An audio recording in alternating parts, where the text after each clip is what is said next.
well, a year late. We've got the 2016 WWE Awards. I mean, it's not a year, is it? But I suppose it is technically. But today I'm back with the WWE 2016 Awards. I wanted to do this. I do it every year, or I have done. And yeah, I wanted to do it this year and give you my thoughts on 2016. And as a year for WWE, it was an eventful one. And we will go through some of the moments in this very, very long WWE Awards 2016 video. And I always wanted to do this video as well. I mean, I did think, is there any point in uploading this? But I thought, yeah, you know, I've got to document it. So in maybe 10 years' time from still in the WWE, I can look back and think, oh yeah, they were some decent years, you know. I can look back at the best moments, etc. So yeah, I thought I may as well do it. And I also wanted to tell you that this channel I'm really going to go to town with this year, or at least I'm going to try. And I'm going to try and upload Raw and SmackDown reviews after every show, pay-per-view, and I'm going to try my goddamn best. And I know I've said it before, but I genuinely mean it this time. I'm really going to give it a go. And if it fails, then this channel might not really last 2017. But hopefully it's a success, and hopefully we can make a success of it. And if we don't, well, we'll die trying. We won't literally die, quite hopefully, but I mean, we'll die. The channel will die trying. If you did. Let's get on to the awards. Let's start then. We won't do the big hitters. We'll leave them out. What we'll do is we'll do. It's always difficult, isn't it? I'll go through a lot of stuff that I talked about and say to you how some of the awards you probably think, what the fuck, don't make any sense. But let's start with an award that I think is important because the brand split, a big part of 2016 in WWE was that brand split. Loads of rumours about it, and then it happened. And, you know, Raw's poor at the moment, I think would be one way to describe it. But I think SmackDown is pretty fucking goddamn good at the moment. And it's no surprise that the WWE Show of the Year, and this is between Raw, SmackDown, and kind of NXT. I haven't watched a lot of NXT, hence why it probably hasn't won this award. But I've given it to SmackDown Live because I think since the brand split, it is at points been unmissable television. I wouldn't miss a SmackDown episode ever. You know, a Raw episode, if I missed a Raw episode, which I don't, but let's just say I did, you know, I would be like, oh, okay, you know, I'll watch the top 10 moments on YouTube.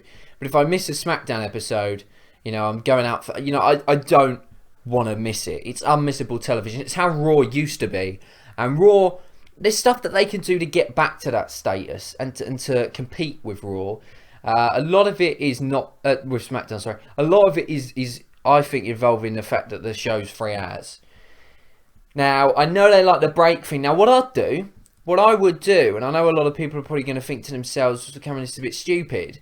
But you know they do that 205 Live, whatever it's called, on the network. Now, I know they probably want to keep that on the network, but my suggestion would be to have Raw stay 3 hours, but for 205 Live to be the first hour of the show. So the first hour of the show is the Cruiserweights, and they do an episode of 205 Live, and then the following 2 hours, we have Monday Night Raw. Now, I think that would work, because I just think 3 hours is too long. The Cruiserweights don't get enough time. You know, there's dodgy superstars, dodgy storylines.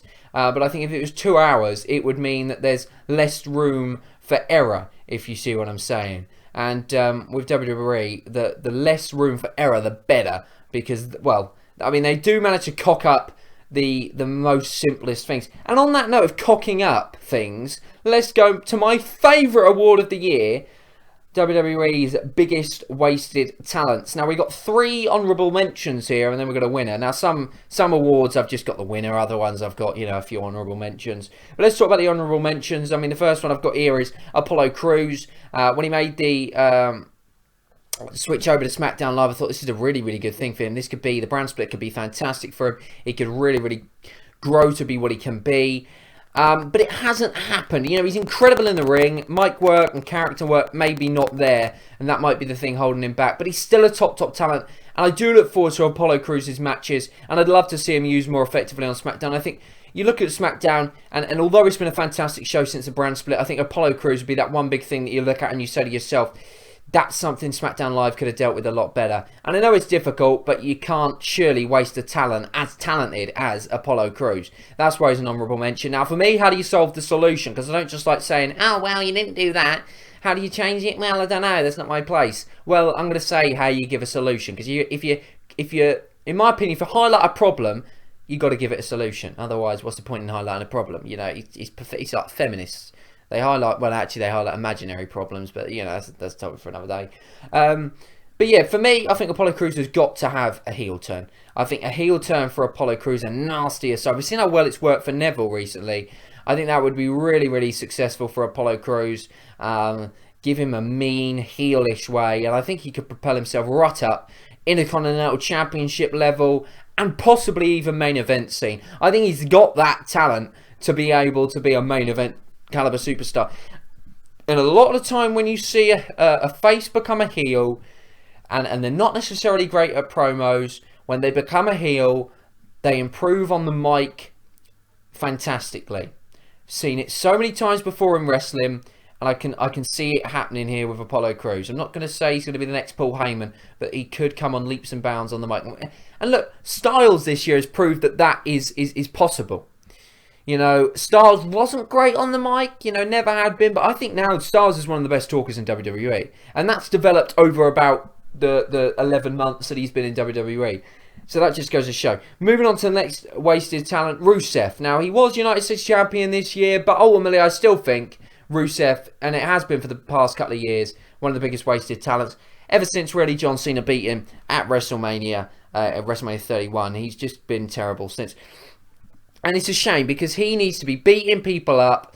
He needs to be, you know, either holding the United States. He just needs to be going on that winning streak. You know, when I came back to watching wrestling, he was on that fucking winning streak and he was hot. His matches you would look forward to. Who's going to beat Rusev? You know, who's going to be at the top of the beast? Nobody can. He's a dominant force. But they just really have just absolutely wasted his talents. He's a talented guy. He's fantastic. He's a good character as well. Lana, they've wasted her as well. You know, Rusev and Lana, the biggest wasted double act. Well, maybe not in WWE. We'll get to that in a minute. And, you know, now he's feuding with Enzo. And, you know, it's got to be a better year for Rusev. It can't be a lot worse. The thing I'm worried about with Rusev is I don't have confidence WWE will do it. Because as soon as you think, oh my God, they're booking him well again, bang, it's straight back to the shit. You know, this guy could be one of the top talents in WWE. As it is, he's nothing more than just somebody who's struggling to win feuds and win matches. So yeah, he's lost that invincibility about him. He's lost that dominance that he had. And it is recoverable. And the way you recover it is you let him go on a big run. You let it, and they've proved that they can book a big guy and a strong guy well. You know, with Braun Strowman. And Rusev is better in the ring than Strowman. Rusev can put on any kind of... A lot of people talking about Rusev possibly turning as a face. Now, that I think would automatically mean he probably gets booked better. But I don't know. I don't know whether Rusev as a face is something I'd like to see. Rusev dominant, beating people up, putting people in that accolade, relentless, is what I want to see. The solution to the Rusev problem is very, very simple. And it just begs the question as to why WWE don't want to do it. The last honourable mention, Sami Zayn. I think he's been wasted for the most part. They're starting to do... I'm really enjoying the Braun Strowman Sami Zayn rivalry at the moment. That is, for me at the moment, the most exciting rivalry on Monday Night Raw. Really, really enjoying it. But for the most part, they've wasted him in 2016. This guy should be a world champion. He really, really should be. He's got the crowd on his side. He reminds me of Daniel Bryan, you know, the connection he's got with the crowd. He's that underdog from the underground. I don't know why I said that, but that was just irrelevant. And he needs to be booked better in 2017. And the way you do that is you start booking him in meaningful feuds. You start doing exactly what you did in NXT on the main roster. You give him a championship run. You let him win. And you use the talents that Sami Zayn has. Well, they're starting to do it now. We're starting to see it. I think for Sami Zayn, the best thing for him would be to go to SmackDown Live. But obviously, whether that's possible or not, we'll have to wait and see. I'm not saying it couldn't work on Raw, because I mean, it well and truly could. But it's just, will they make it work on Raw when they're so fucking obsessed with Roman Reigns? But this year's biggest wasted talent is a tag team. They came in from New Japan. From Japan as one of the best tag teams on the planet at the time. And Luke Gallows, or Doc Gallows, I don't even know which name he's using now in WWE. and Carl Anderson have just been wasted completely. They should be champs right now. You know, the way they first came in that night when they made the debut, and I think they attacked the Usos, was absolutely brilliant. But now they just, you know, that feud with the New Day ruined them. Should have been one of the best tag team feuds of the year. Completely ruined them. It was made into a comedy fest. We saw the old day segment, the worst segment of the year. I haven't actually got the worst segment of the year, but there you go. That gets it. They should be not a joke. You know, they shouldn't be coming out cracking jokes. They should be coming out and cracking skulls. These people need to be beating people up. And they're not. They're not doing that. And that's what they need to do. They need to... I don't care if they never talk. I just want to see them come out, beat people up, be methodical, be that tag team, you know, that they are, where they're just so tactical and so thick. And again, though, you know, the Raw tag team seems terrible. I hope and pray to God that the New Day split up, because the problem you have with the New Day is everybody that feuds with them is made into a joke. And that's the problem. And that's what Luke Gallows and Anderson have had this year. Gallows and Anderson have had that problem. They need to... I'd love to see Sheamus and Cesaro versus, you know, the club that first came in. You know, is it recoverable? Yeah, it is, but it's tough. It's a toughie. You've got to let them go on a run. What you've got to let them do is demolish the New Day. That's what needs to happen, folks. The club need to demolish the New Day quickly, and that can start a little breakup for the New Day. That's what needs to happen, or a heel turn for the New Day. But yeah, WWE's biggest wasted talent 2016, the club. Let's do then from biggest wasted talent to most improved superstar, and I'm gonna give it... I mean, this, I don't think there's any doubt, any... Yeah, I mean, this is the easiest award ever. You know, you may as well call this the Miz Award. The Miz wins it. What an incredible year. We'll have to wait and see how close he is to a couple of awards a little bit later on. But what an incredible year he is. I can tell you, he's a nominee for Superstar of the Year and a nominee for Heel of the Year. But most improved superstar is going to Miz. The way that he has improved this year on the mic, in the ring, you know, he cut the promo of the year. I don't know if that's an award, but it is now. The promo of the year goes to The Miz too, for that one on talking smack to Daniel Bryan. He's up there for Rivalry of the Year as well. He's up there for Match of the Year. This is almost a Miz clean sweep, folks, this year. Although there's one guy that we'll get onto a little bit later that might have something to say about that. But an incredible resurgence from The Miz. This is better than The Miz when he was main eventing in 2011, because that was pretty shit what he did. He's come a long, long way. And I don't think he's ready yet to main event WrestleMania again, but he keeps the momentum going, and he has any year like he's had, you know, as a 2017, anything like 2016, and The Miz will be one of the best and biggest talents in the world. And I really do believe that. He's proven he can put on fantastic matches. He's proven he's a fantastic talker. Maurice has done fantastic for him. He's held the Intercontinental Championship a couple of times this year. He's put on some fantastic matches. As I say, he's a top talent. He's one of WWE's most talented people all around, and one of the best all-round superstars of the year. He did have a slow start, but since the brand split, without shadow of doubt, been one of the best superstars in WWE. Miz, who would have thought it, is relevant again. While we're at it, let's do WWE Heel of the Year. And this is between Y2J, Chris Jericho, and The Miz. But The Miz is walking away with the third award already. He's had Promo of the Year, he's had Most Improved of the Year, and he's now walking away with Heel of the Year. I love Chris Jericho so much. I literally love this fucking guy. He is great. I'd love to see Chris Jericho and The Miz team up again.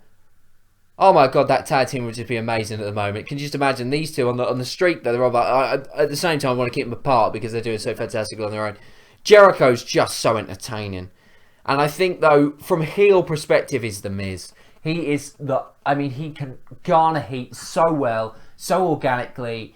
He is a superstar. Literally, he is the definition of superstar in WWE at the moment. And he takes Heel of the Year. Jericho narrowly missing out. Return of the Year. There was a lot of returns of the year. Returns this year. Too many to mention. But we're going to go through some of the honourable mentions. Triple H's return on Monday Night Raw. Where in that Universal Triple Threat match. What an unbelievable moment that was. And what an incredible return that was. But that's an honourable mention. It isn't Return of the Year. Seth Rollins' Extreme Rules return. That was bloody exciting. We always knew Seth Rollins' return was going to be good. And it was good, as Booker T would say. Another honourable mention, The Rock returning at WrestleMania. That shocked me, as well as John Cena. Well, I should really have put John Cena and The Rock returning at WrestleMania with their little spat with the Wyatt family. Austin, Foley and Michaels at WrestleMania 2. Can you remember that moment? How can we forget? Seeing Michaels in his ring gear, I went fucking ballistic. I literally shat my pants. And then we had Goldberg on Raw as well. But for me, Return of the Year, and I mean, I don't know whether you'd class AJ Styles as Return of the Year. I mean, whether you'd class it as debut, it depends what you want to. Depends, really. But he'd be up there as well. But Return of the Year, it has to be Shane O'Mac. It was just completely and utterly out of the blue and shocking. You know, it was just like, what the flying fuck has just gone on here? I was shocked. I couldn't believe it. So yeah, that for me is 2016 Return of the Year. Let's talk about Moment of the Year. There's been a lot. We've got Extreme Moment coming up, but first we'll do Moment of the Year. It's little cousin. And for me, on a personal note, now I've always been a massive Kevin Owens fan. I love Kevin Owens. Ever since he came into WWE, he was instantly my favourite WWE superstar. He's working in NXT is incredible. His debut on Raw is amazing. Beating Cena, this guy's incredible in the ring. His agility for a guy of his size is just unbelievable. He is by far one of the best wrestlers on the whole entire roster, on the whole entire planet at the moment. And when he won the WWE Universal Championship, it was just insane.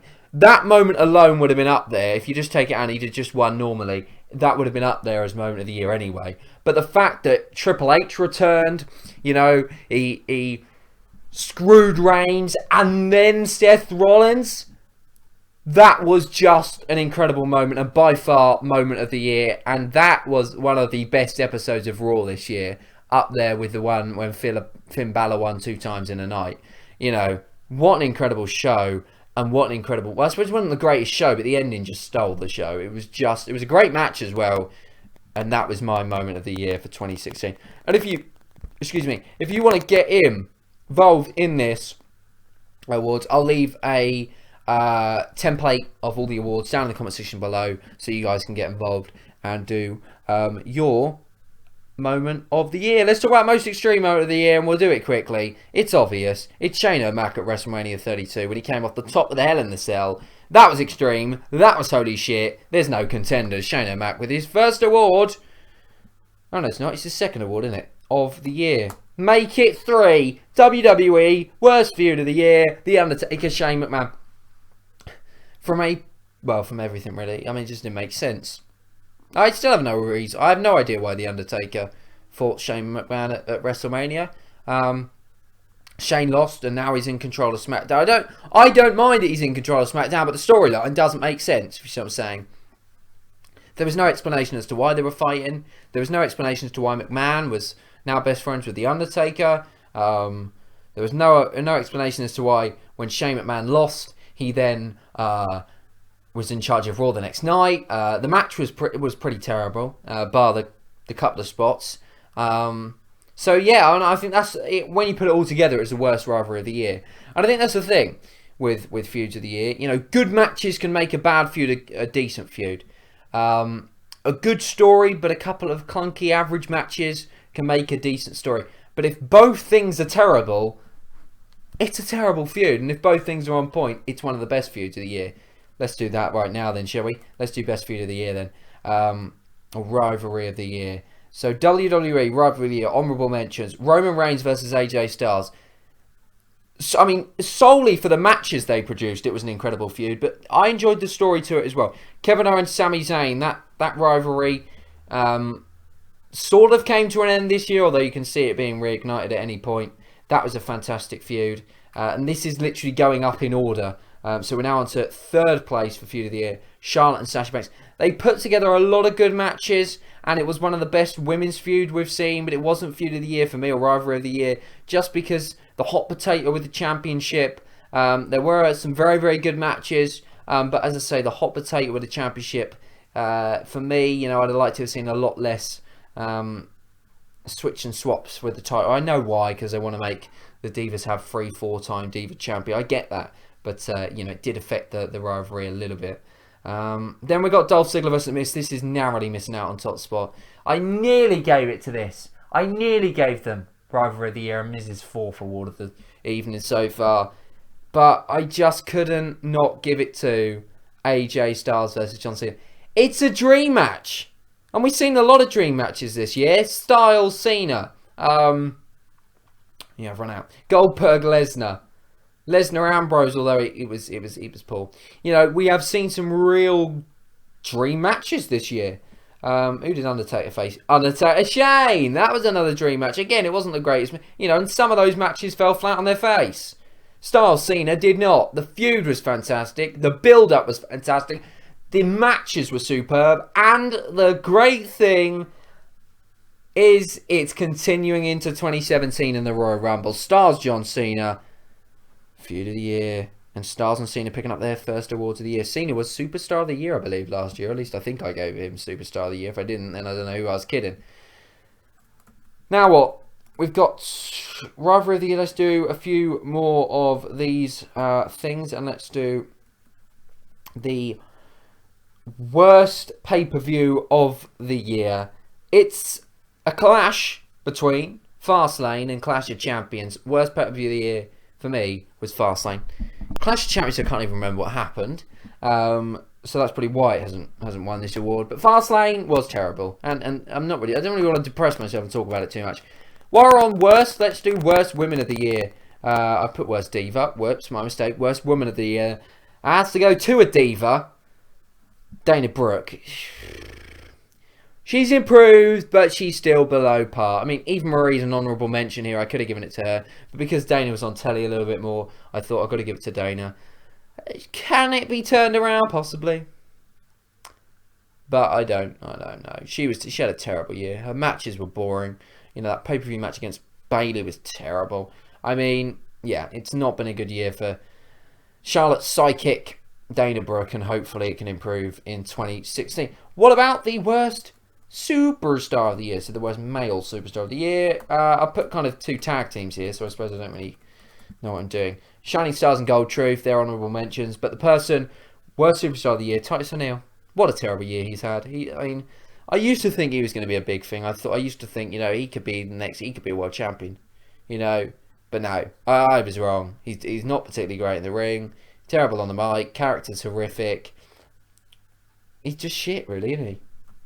Really is bad. Anyway, let's get on to NXT. Let's do Women of the Year. Now, I know I haven't watched NXT religiously this year, but Asuka's got to get it, isn't she? There's no real competition over in NXT in the Divas division at the moment, or the Women's division, sorry. And for me, Asuka getting that award. What about Superstar of the Year? I put Bobby Roode and Samoa Joe as honourable mentions here, especially Samoa Joe. I love Samoa Joe. But I've given it to Nakamura, 2-time NXT champion, great debut year. I know he came in at SummerSlam, so some will go, well, how can he be Superstar of the Year? Which I kind of understand your point. But for me, Nakamura going to get in NXT Superstar of the Year, although it's harsh on Samoa Joe. Tag Team of the Year goes to, this is WWE Tag Team of the Year. In 4th place, I've given American Alpha. They had a great run on NXT. Then they came to the main roster. They've now, just at the end of the year, won the Tag Team Championships. In 3rd place, I've given it to New Day. They did break the record, but they were stale for the most part. So that's why they aren't going to win it. DIY, great tag team on NXT. And I know they've not been in fantastic. Haven't even been together for the whole year, I don't think. But they're just a fantastic team now. They're now champions on NXT. But Tag Team of the Year, they're going to be coming up to the main roster. I really hope they go to Raw, just so the Raw Tag Team division can just improve. And I mean, surely WWE, not even WWE, can fuck this tag team up. But Tag Team of the Year, and this is a scalp for NXT because they're beating the WWE contenders. Only one WWE, I suppose American Alpha if you count them coming up. They've beaten them all, and the Revival take Tag Team of the Year. So congratulations to them. Not that they're going to be watching this video, but yeah. By the way, obviously, this is just my personal awards. Breakout Star of the Year. Honourable mentions. Finn Balor, Heath Slater, Baron Corbin. Now, Styles if I put him in for this award, would have won it. But I decided not to put him into the award and give it to somebody else other than Styles. So yeah, Corbin recently has really come on leaps and bounds, and he's going to be in the main event scene in SmackDown. I can see him winning the world title by the end of the year.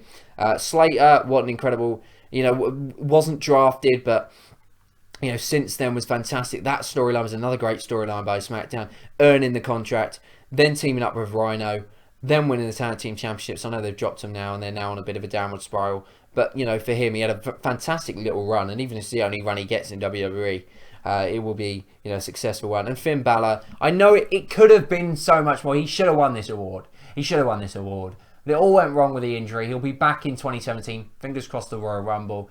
And Finn Balor will be back with a vengeance. But, the fact that he's on this list, from only being really a part of the main roster for fucking like 3-4 weeks, I think just goes to show the impact that he made whilst he was there. But the winner of this award, Braun Strowman.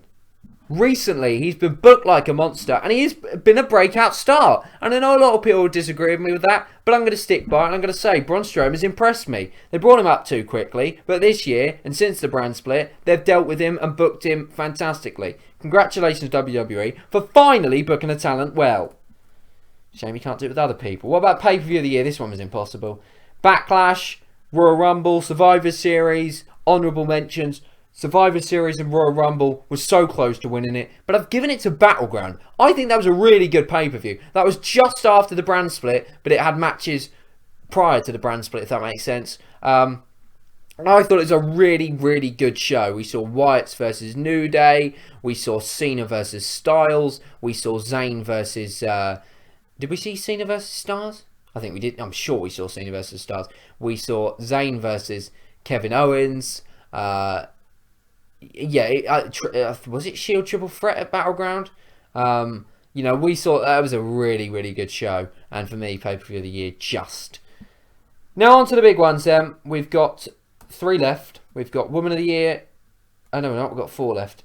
No, we haven't. We've got 3 left. We've got Woman of the Year, Superstar of the Year, and Match of the Year. Let's do Woman of the Year. What an incredible year it has been for the Divas. And let's do then the 4. Woman of the Year, coming in 4th place. I thought I'd put her on just so she can be on the list. Is Alexa Bliss. In 3rd place, Becky Lynch. She's been very, very good since the brand split. Has been carrying, not carrying the SmackDown division, but has been a real good focal point for that division. Alexa Bliss now seems to take the mantle. Sasha Banks coming in 2nd. There's no competition for this award in my opinion. Charlotte wins it, hands down. Great year for her. Banks had a couple of title reigns, but Charlotte comes through with the world title, with the Women's Championship, and she's put on some great matches. She is still hit and miss on the mic. And I know a lot of people don't love Charlotte, but, I can't not give her Superstar of the Year. She simply... Oh, sorry, not Superstar of the Year. Woman of the Year. She simply is. So, yeah, congratulations to her. Now, let's do the one we've all been waiting for, because we'll leave Match of the Year to the end. Superstars of the Year. The nominees in no particular order. Chris Jericho, AJ Styles, The Miz, Dean Ambrose, and Kevin Owens. They are my top 5. And we're going to go with 5th. It could have been so much more for this guy, but the fact he won his first world title dropped off a little bit since then. But I'm going to give it to Dean Ambrose at 5th in the Superstar of the Year list. 4th, he also won his first world title this year, but Raw's been poor. He hasn't been booked great. He's not winning. I really wish he was winning matches clean, Kevin Owens. And I feel like his reign's going to end at Royal Rumble, and I'm going to be fuming. I've got a theory that Owens drops the title at the Royal Rumble. Jericho turns on Owens. They go on to a match at WrestleMania. I know the Fusey talk could be interesting, but I think they'll work it out. Reigns wins the title. Balor wins the Rumble. Balor reigns because there was that little spat on Raw after that Fatal 4-Way, if you saw it, ages ago. And then we have Rollins, Triple H. And I'm okay with that, but I really don't want Roman Reigns to main event the 3rd fucking consecutive WrestleMania. I really don't. And I don't want Owens to lose the title to Reigns. But anyway, then in 3rd, Chris Jericho. What a year. It was difficult to, put Kevin Owens below Chris Jericho, but they did it just for pure entertainment. We've had the list of Jericho. We've had so much this year from Chris Jericho. He's been awesome. Chris Jericho and Kevin Owens have been the most entertaining things on Raw, hands down. He's put on a couple of great matches as well this year, and his feud with Kevin Owens should be this year. So I said this. I've been saying this year, but it's obviously last year. Should be this year's feud of the year if booked properly. Second, narrowly missing out on another award is The Miz. He's had an incredible year, and we spoke about him earlier, so I won't talk about it now. But there really is no competition. Anybody who says this man's not Superstar of the Year, they must be taking something. AJ Styles is phenomenal, and AJ Styles is hands down WWE Superstar of the Year 2016. What an incredible year. From coming into the Rumble to fantastic feuds and matches with Roman Reigns, with John Cena, and then now with Dean Ambrose winning the world title. This man, he don't want none, or they don't want none, but he certainly does, and he wins the Superstar of the Year award. Can he win Match of the Year? Let's go through it. WWE Extreme Rules, and this is in order, so there's 6 here. So in 6th, Roman Reigns versus AJ Styles at Extreme Rules. What a match that was. We won't talk too much about it, but they had a couple of great matches, and I think that one was better, and it was a fantastic match, Roman Reigns, AJ Styles.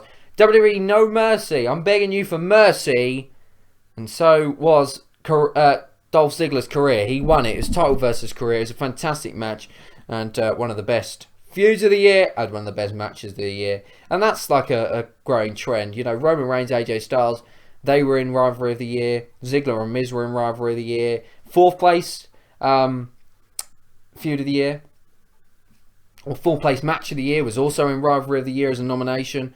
Sami Zayn versus Kevin Owens at Battleground. What an incredible match that was. Sami Zayn winning it.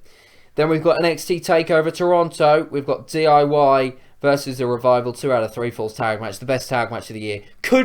Should probably be Match of the Year. But I've decided to give it, and this is honestly just personal opinion, that match was incredible. Best tag team match of the year. And the thing is, I could have put the top 6 really in any order. It was so difficult to differentiate. In 2nd, WWE SummerSlam 2016, Styles versus Cena. Now, I was ill SummerSlam, I was in hospital, got food poisoning. Just not even talk about it, I don't want to talk about it.